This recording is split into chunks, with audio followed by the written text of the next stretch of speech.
Hello hi नमस्कार जय माँ लक्ष्मी सांग माने आपण माने जानी थे आसंता काली हूँ मार्गशीर मासर शेष गुरुवार। तो काली आमर शेष पाली माणबसा। तो आपण माने जानी थे जे माणबसार प्रिपेरेसन बुधवार ठू ही स्टार्ट हो जाए थे। तो बुधवार राति रे मो मोर झोटी चिता काम आरंभ कर देइछि। देखि पारुथिबे मो झोटी चितार फाइनल लुक। एक्चुअली मते हाथी करवा जना नहीं, फिर भी मु ट्राए करिछि। तो कमेंट करी कहबे आपण मानकु मोर झोटी चिता केमती लागिला।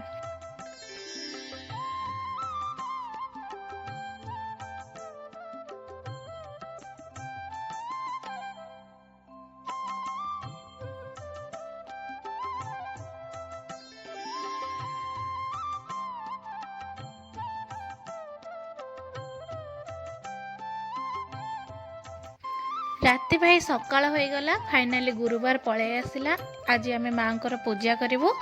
तो गुरुवार सकाळ पूजा समय रे मु टिके व्यस्त रह जायथिले, तो वीडियो मु करि पारेनी। तो एबे मांको पाखरे हमर संकुड़ी लागि हेबो। संकुड़ी भोगरे मम्मी मंडा काकरा खीरी बरा पुली चकुली खिचड़ी डालमा साग भजा भोग लगाई। तो माँ को धूप दीप नैवेद्य दे पूजा भी करदेले।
तो एबे मम्मी बसी बही पढ़िले माने लक्ष्मी पुराण पढ़ुचंती।